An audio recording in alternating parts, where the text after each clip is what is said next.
Oke, shalom semuanya. Shalom. Oke, puji nama Tuhan semuanya. Siap dengarkan firman Tuhan? Amin. Oke, yang siap lambaikan tangannya. Halo? Siap semuanya? Mau respon dengan firman Tuhan? Respon yang terbaik buat firman? Oke, berikan kemuliaan buat nama Tuhan. Haleluya. Puji nama Tuhan. Kita akan segera memasuki firman Tuhan. Kita akan lihat di Kejadian pasal yang ke-39, ayat yang pertama sampai dengan ayat yang ke-23.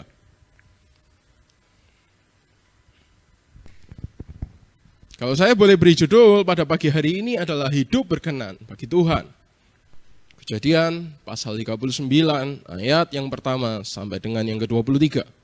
Yang sudah ketemu katakan amin. Haleluya ya. Yuk kita baca saja di ayat 1 sampai 2 saja ya. Nanti seterusnya bisa ditandai dan bisa dibaca di rumah. Oke? Kita akan baca sama-sama di ayat yang pertama sampai ayat yang kedua saja. Dari hitungan yang ketiga ya. 1, 2, 3. Adapun Yusuf telah dibawa ke Mesir, dan Potifar, seorang Mesir, pegawai istana Firaun, kepala pengawal raja, membeli dia dari tangan orang Ismail yang telah membawa dia ke situ. Tetapi Tuhan menyertai Yusuf, sehingga ia menjadi seorang yang selalu berhasil dalam pekerjaannya. Maka tinggallah ia di rumah tuannya orang Mesir itu. Amin. Puji nama Tuhan. Bapak, Ibu, dan saudara sekalian, semuanya sudah tahu apa yang kita barusan baca? Cerita tentang apa? Kisah tentang siapa? Yusuf. Pada pasal ini, pada perikop ini, bagaimana Alkitab mengisahkan, menceritakan kehidupan Yusuf setelah Yusuf dibuang oleh saudara-saudaranya. Setelah Yusuf ditaruh di sumur, habis itu dikeluarkan, ternyata bukan dipulangkan, malah dijual. Itulah yang dialami Yusuf. Kalau Bapak Ibu baca penuh kisah tentang Yusuf, Bapak Ibu akan tahu bagaimana Tuhan sungguh-sungguh berkarya secara luar biasa lewat kehidupan Yusuf. Dari 2 ayat ini saja, ayat pertama dan ayat yang kedua, kita sudah tahu apa yang Tuhan lakukan. Apa di ayat yang kedua? Tetapi Tuhan menyertai Yusuf, sehingga Yusuf menjadi orang yang apa? Selalu berhasil dalam pekerjaannya.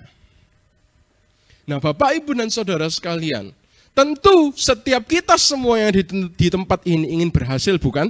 Amin. Berhasil bukan hanya secara materi, berhasil dalam banyak hal, berhasil dalam rumah tangga, berhasil dalam mendidik anak, berhasil di dalam pelayanan, juga berhasil di dalam kehidupan keluarga kita. Amin. Semua yang kita inginkan untuk remaja berhasil dalam pendidikan. Tentu kita semua ingin berhasil. Tetapi ada kuncinya. Kenapa? Karena berhasil itu bukan cuma sekedar kita buka mata atau balik telapak tangan terus jadi berhasil. Betul? Karena ada setiap proses dan usaha yang dilakukan. Untuk kita berhasil secara keuangan, tidak tiba-tiba kita datang ke toko ke komputer, kita buka robot trading, langsung tiba-tiba jadi kaya. Halo? Amin? Hari ini banyak yang ketipu. Tetapi apa yang dilakukan Yusuf? Yusuf pada waktu itu, Yusuf tidak meminta-minta sumbangan atau uang ke Potifar. Tetapi yang Yusuf berdoa, Yusuf berlutut kepada siapa Bapak Ibu? Tuhan. Amin. Inilah yang disebut dengan hidup berkenan bagi Tuhan. Nah, sekarang kita berbicara soal berkenan. Bapak, Ibu, dan saudara sekalian, di sini yang punya anak silakan angkat tangannya. Habis gitu, siapa di sini yang punya murid? Angkat tangan. Murid. Kalau murid ada, ya Misenda. Di sini siapa yang punya karyawan? Angkat tangannya. Yang punya karyawan? Angkat tangannya. Oke. Ya, Bapak, Ibu, dan saudara sekalian. Siapapun yang ada di sekitar kita, orang-orang terdekat kita, baik itu anak-anak kita, karyawan kita, murid kita, adik kita misalnya. Siapapun yang ada di sekitar kita, ketika mereka memperkenan hati kita, kerasa nggak sih Bapak Ibu kayaknya, wah kok kudu pingin ngekei ya? Betul? Kalau berkenan, ada makanan, inget orang yang ini ya.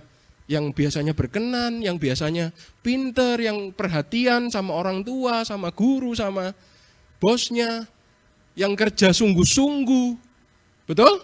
Yang hidupnya sungguh-sungguh, nata sungguh-sungguh, sopan. Pasti akan jadi kepikiran di hati, beli makanan ingat orang ini, beli apa ingat orang ini. Mungkin bunda juga berkenan mungkin ya, soalnya pulang dari jalan-jalan mesti dapat oleh-oleh gitu ya. Selalu ingat sama bunda, oh ya ingat bunda gitu. Tapi enggak, kita enggak ngomong soal bunda aja, soal kita semua yang di tempat ini. Kalau kita punya orang-orang yang berkenan sama kita, akan dengan mudahnya, tanpa disuruh loh ya, tanpa bahkan orang yang ini minta-minta sama kita, kita itu dengan sukarela bahkan ada dorongan dalam hati kita untuk kita itu memberi buat mereka. Amin? Amin? Loh kita memberi buat semua orang, tapi kalau sama orang yang berkenan ini spesial rasanya. Karena itu datang dari dorongan hati. Nah Bapak Ibu, begitu pula yang kita rasakan, begitu juga yang Tuhan rasakan. Artinya, ketika setiap kita anak-anaknya, ketika setiap kita para pelayannya, ketika setiap kita ini para hambanya, dan hidupnya kita yang berkenan, pelayanan kita berkenan, kehidupan kita berkenan, menyenangkan hati Tuhan, kira-kira Tuhan memberi gak Bapak Ibu? Memberi, amin. Tanpa diminta, Tuhan memberi ketika kehidupan kita berkenan kepada Tuhan. Amin. Seperti yang dialami oleh Yusuf. Itulah yang dialami oleh Yusuf Bapak Ibu dan saudara sekalian. Karena apa? Hidupnya berkenan. Sama-sama saya, berkenan. Berkenan. Sekali lagi, berkenan. Berkenan kepada Tuhan. Itulah yang membuat Tuhan itu mendorong hatinya sendiri untuk memberikan sesuatu buat anak-anaknya. Kita saja, Alkitab tulis, kamu saja yang jahat, kamu mengerti apa pemberian yang terbaik buat anak-anakmu. Amin. Tidak akan kamu memberikan ular ketika ia minta ikan. Tidak akan kau berikan dia batu ketika dia minta roti. Apalagi Bapamu yang di surga. Amin Bapak Ibu. Kalau kita saja ngerti, buat setiap orang yang berkenan dalam hidup kita, kita punya dorongan untuk kasih sesuatu, untuk memprovide, provide itu untuk menyediakan segala sesuatu buat dia. Untuk istilahnya memberikan hidup kita, entah itu bekerja, meluangkan waktu hanya untuk orang ini. Demikian pula kehidupan kita semua kalau kita berkenan di hadapan Tuhan. Tuhan akan meluangkan waktunya. Tuhan akan memberikan setiap apa yang Dia bisa kepada setiap kita. Dan kita semua tahu, Tuhan kita adalah Tuhan yang maha bisa. Amin? Amin? Amin. Karena itu Bapak Ibu dan Saudara sekalian, perhatikan hal ini. Mujizat itu bukanlah hal yang mustahil. Amin? Berkat itu bukanlah hal yang mustahil. Karena apa? Sudah Tuhan sediakan. Sekarang tinggal kita. Apakah kita berkenan atau tidak di hadapan Tuhan? Amin. Firman Tuhan mencatat, bagi orang berdosa pun hujan tetap turun. Amin. Bagi orang berdosa pun matahari tetap bersih. Apalagi ketika kita semua berkenan di hadapan Tuhan. Amin Bapak Ibu. Next materinya. Bisa di next lagi materinya. Nah Bapak Ibu dan Saudara sekalian. Seperti yang kita baca dalam Kejadian pasal ke-39, Yusuf itu adalah pribadi yang berkenan di hadapan Tuhan. Amin. Pribadi yang berkenan. Kehidupannya sampai-sampai ketika Kejadian 39 ayat yang kedua ditulis, tetapi Tuhan menyertai Yusuf sehingga Yusuf adalah orang yang selalu. Apa selalu itu terus-terusan apa? Anggang-anggang Bapak Ibu. Terus-terusan berhasil. Bukan karena Yusuf Bapak Ibu sekarang Bapak Ibu, kalau Bapak Ibu tahu pada masa itu, ketika orang dijual, itu artinya dia adalah sebagai budak. Budak itu artinya adalah kasta yang terendah pada waktu itu. Disuruh ini harus mau, disuruh itu harus mau. Tetapi karena kasih karunia Tuhan, Yusuf berhasil dalam segala pekerjaannya. Sampai sama Potifar, Yusuf diangkat untuk mengurusi segala keperluan yang ada di dalam rumahnya. Kecuali istrinya tentunya, seperti yang kita tahu dalam ceritanya. Nah, Bapak, Ibu, dan saudara sekalian, apa yang dilakukan oleh Tuhan di dalam kehidupan Yusuf? Apa yang dilakukan Tuhan ketika ada orang yang hidupnya itu berkenan kepadanya? Dan pertanyaan yang berikutnya, apa yang dilakukan oleh Yusuf sehingga Tuhan itu berkenan bagi dia, berkenan kepada Yusuf? Ada dua hal. Tuhan dengan kasihnya, dia memberikan segalanya buat setiap orang yang berkenan dengan padanya. Tapi begitu pula ada hal yang Tuhan lihat dari dalam kehidupan setiap kita. Amin. Mari kita lihat apa yang Tuhan lakukan dalam hidup Yusuf yang pertama. Next. Yang pertama apa? Tuhan katakan sama-sama, Tuhan menyertai. Tuhan menyertai. Percaya Bapak Ibu? Amin. Oke, beri kemuliaan buat nama Tuhan. Amin. Tuhan yang menyertai. Kejadian pasal 39 ayat 3 dan 21 saya akan bacakan, perhatikan ini. Setelah dilihat oleh tuannya bahwa Yusuf disertai Tuhan dan bahwa Tuhan membuat berhasil segala sesuatu yang dikerjakannya, ayat 21. Tetapi Tuhan apa? Menyertai Yusuf dan melimpahkan kasih setianya kepadanya. Bapak, Ibu, dan saudara sekalian, yang pertama yang Tuhan lakukan bagi Yusuf, yang Tuhan nilai berkenan di hadapannya adalah Tuhan menyertai Yusuf. Begitu pula ketika setiap kehidupan kita berkenan di hadapan Tuhan, maka Tuhan juga akan menyertai kita. Ketika ada penyertaan Tuhan di dalam setiap kehidupan kita, kita akan merasakan kehidupan kita ini seperti rasanya itu dituntun. Kita memang berjalan gitu ya, tapi rasanya itu seperti ada yang mengarahkan. Tuhan kasihkan jalan yang terbaik. Yeremia 29 ayat 11 mengatakan, rancangan yang ada padaku bukanlah rancangan kecelakaan, melainkan hari depan yang penuh. Amin. Itulah yang dilakukan oleh Tuhan. Ketika Tuhan menyertai, dia akan tuntun kita dalam jalannya. Ketika ada penyertaan Tuhan, yang lebih hebatnya lagi, walaupun kita di dalam lembah kekelaman. Walaupun kita di dalam lembah kekelaman, tidak akan ada satupun bahaya yang akan menghampiri kita ketika Tuhan menyertai kita. Mazmur pasal yang ke-23. Sekalipun aku berjalan dalam lembah kekelaman, aku tidak takut bahaya. Sebab apa? Sebab Tuhan besertaku. Amin. Ketika Tuhan menyertai, apapun keadaanmu, walaupun engkau diizinkan oleh Tuhan untuk melihat, untuk mengalami dalam perjalanan hidupmu di dalam lembah kelam, engkau tidak akan takut bahaya. Kenapa? Karena enggak ada satupun bahaya yang menjamah kita. Amin. Syaratnya apa? Tuhan beserta kita semua. Amin. Inilah yang Tuhan lakukan buat setiap orang yang berkenan hidupnya kepadanya. Penyertaan Tuhan. Bapak, Ibu, dan saudara sekalian, kita semua tahu hari ini dolar sudah hampir mencapai, sudah tembus 15.000. Jokowi sudah bilang, gandum dan roti, mie instan yang biasanya doyan makan Indomie, roti, sari roti yang biasanya doyan makan sari roti, naik semua harganya. Tetapi perhatikan, ketika engkau berkenan di hadapan Tuhan, Tuhan akan menyertai engkau sekalian yang ada di tempat ini. Amin.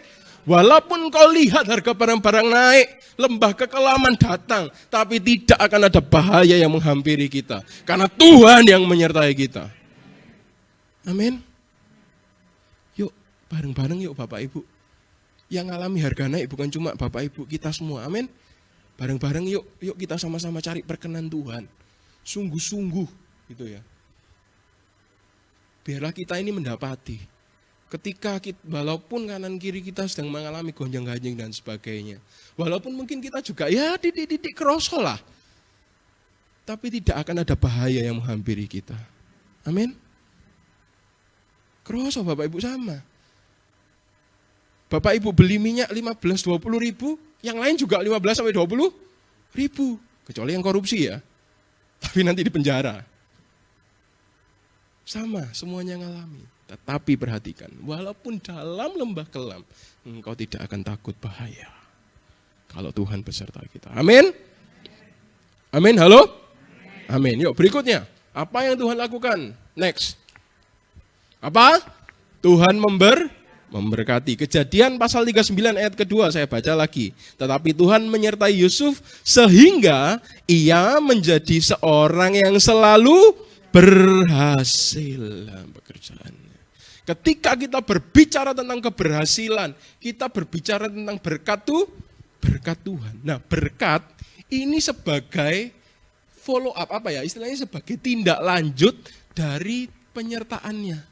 Ketika ada penyertaan Tuhan, ya, tindak lanjutnya Tuhan nggak cuma melok tok Bapak Ibu ngintil tok tapi gak lapo-lapo, tidak. Ketika Tuhan menyertai kita, berkatnya ada buat setiap kita. Amin. Karena itu akan jadi keliru ketika kita cari berkatnya dulu. Orang sumbernya dari Tuhan kok semuanya itu. Buat orang-orang yang berkenan di hadapan Tuhan, Tuhan selalu punya hati.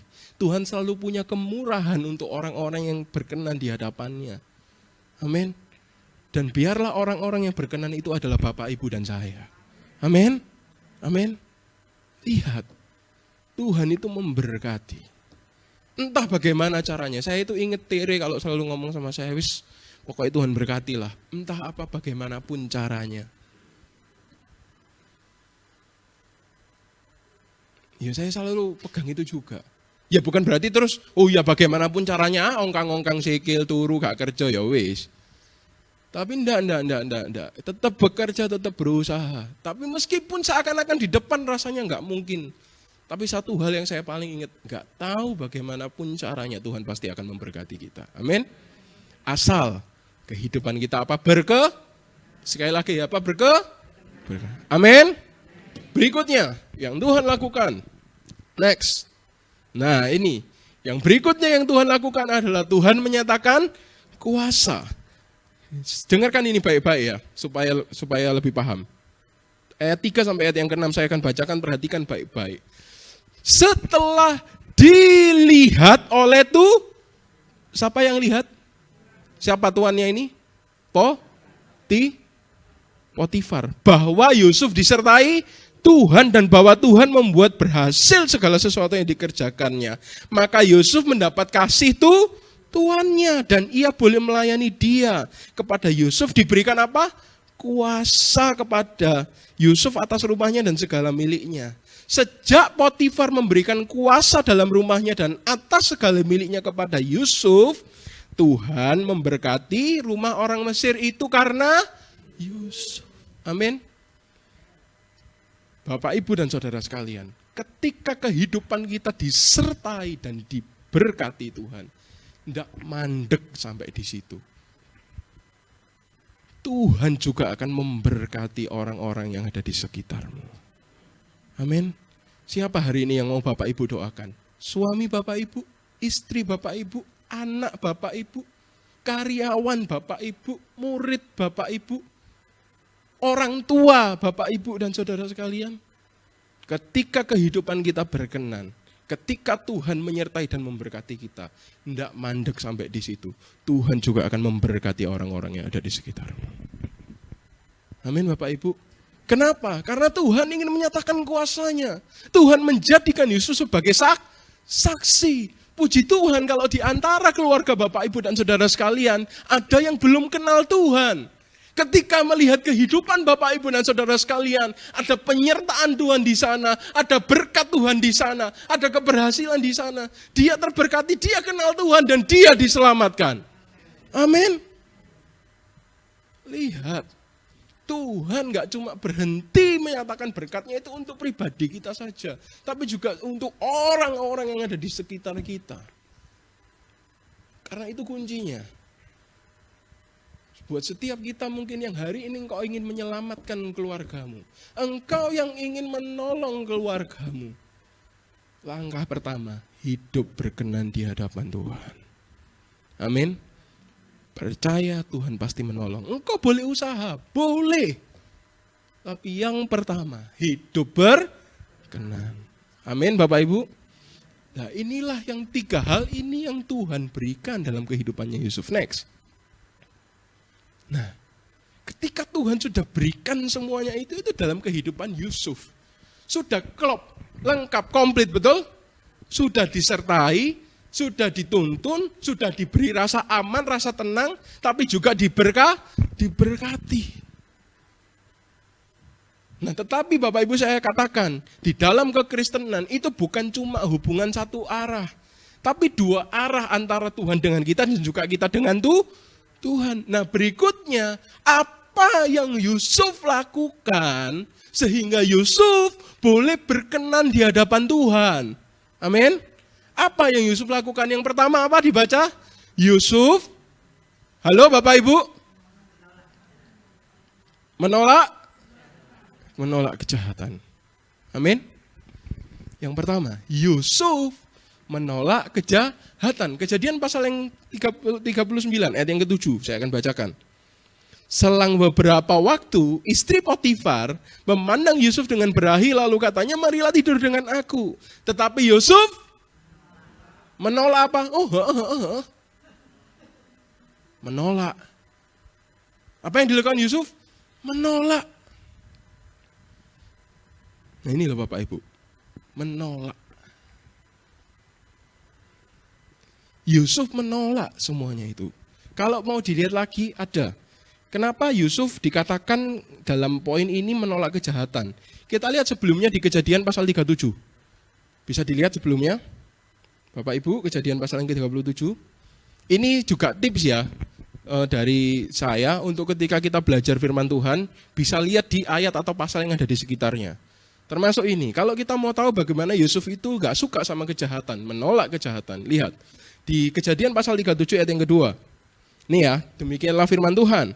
Inilah riwayat keturunan Yakub. Yusuf tatkala berumur 17 tahun, jadi masih muda, biasa menggembalakan kambing domba bersama dengan saudara-saudaranya. Sekedar info Bapak Ibu, Yusuf ini anak nomor 11. Ya, kalau dari Yakub itu anak nomor 11. Jadi masih muda, biasa menggembalakan kambing domba bersama-sama dengan saudara-saudaranya, anak-anak Bilha dan Zilpa, kedua istri ayahnya. Dan Yusuf menyampaikan kepada ayahnya kabar tentang kejahatan saudara-saudaranya. Dan dia nggak ikut. Artinya apa? Dia nggak senang sama kejahatan. Akhirnya dia lapor. Ya, meskipun kadang-kadang Yusuf ini memang tipe orangnya tipe wadulan ya.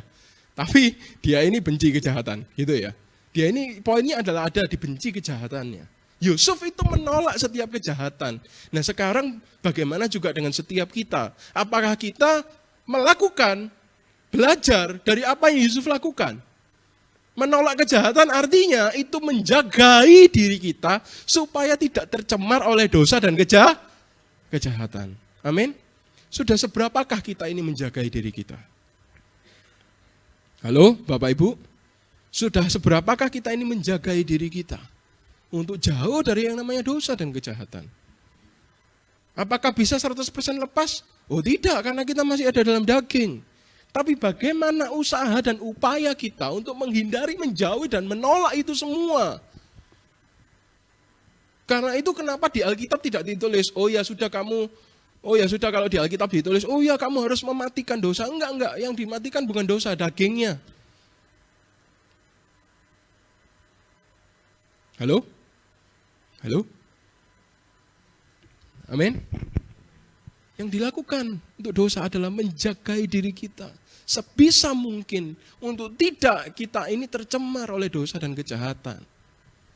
Itulah yang dilakukan oleh Yusuf. Sehingga Tuhan itu, hatinya Tuhan itu boleh berkenan sama Yusuf.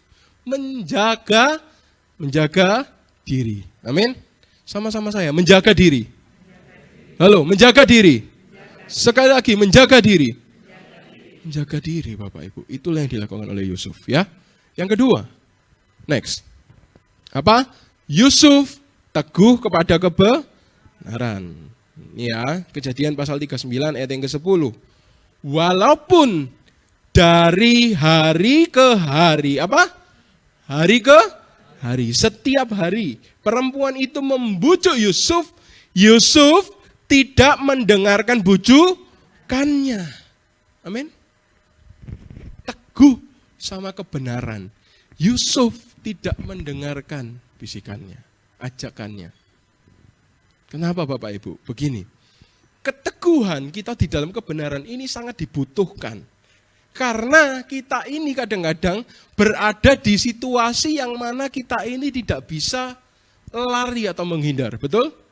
Contoh misalnya di pekerjaan, akan ada saja godaan, baik itu suruhan dari atasan ataupun ajakan dari sesama rekan kerja untuk melakukan ketidakjujuran dalam pekerjaan. Akan selalu ada saja.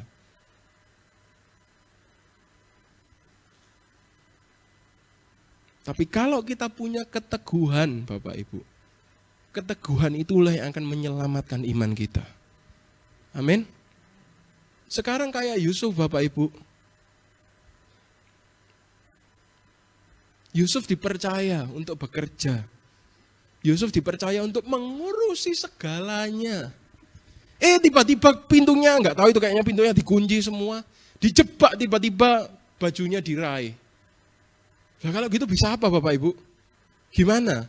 Yang berbicara itu sudah bukan soal taktik dan strategi lagi. Yang berbicara sudah soal apa? Keteguhan. Amin. Yusuf punya keteguhan. Jadi meskipun dari hari ke hari dia dibujuk, dia dirayu, Yusuf tidak mendengarkannya. Kenapa? Karena Yusuf punya keteguhan. Amin Bapak Ibu. Ngelihat situasinya Yusuf, ngerti ya? Saya rasa Bapak Ibu dan saudara sekalian juga pernah atau bahkan mungkin sering berada di situasi seperti ini. Yuk ingat firman hari ini. Teguh pada kebenaran. Amin. Dan ini yang perlu saya sampaikan. Ketika kita teguh pada kebenaran, bukan berarti terus jalan kita langsung mulus 100%. Enggak ya. Ini yang seringkali banyak dari kita ini miss. Sampai akhirnya ketika kita menghadapi kenyataan hidup, kita bilang, loh Tuhan, kok enggak sesuai sama firman-Mu? No, bukan gitu. Apa yang dialami Yusuf ketika teguh sama kebenaran Bapak Ibu? Apa Ko Ferik? Masuk penjara. Amin. Bapak Ibu, masuk penjara. Mau di penjara? Ini teguh loh sama kebenaran. Di hadapan Tuhan enggak salah loh. Halo? Artinya saya bilang Bapak Ibu, jangan kita ini terlena dengan firman-firman, satu sisi firman yang menceritakan tentang berkat. Tapi ingat, satu sisi firman lainnya juga menceritakan tentang salib. Amin. Amin. Firman itu ada dua sisinya ini yang harus kita tahu semua. Kalau kita sudah lakukan kebenaran, mungkin nggak akan langsung mulus Bapak Ibu. Kayak Yusuf masuk penjara, tapi dibaca lanjutannya. Ketika di penjara apa yang terjadi? Kepala penjara mengasihi Yusuf dan Yusuf berhasil sampai jadi kepala tahanannya. Diberkah, tapi melebu penjara. Ngerti ya Bapak Ibu ya? Paham ya? Ada dua sisinya, nangkep ya? Ngerti ya? Jadi jangan berpikir nanti, oh ya aku tuh kebenaran, oh gak akan diseneni bosku. Lek disuruh buat pembukuan 2, wes bapak gak akan diseneni bosku. Ya diseneni Bapak Ibu. Bapak Ibu dibayar ya, betul? Tapi ya sudah, ya itu resikonya memang. Tapi ingat, ketika engkau pun harus mengalami yang seperti itu tuh, kalau engkau tetap berkenan di hadapan Tuhan, Tuhan akan tetap Amin. Amin.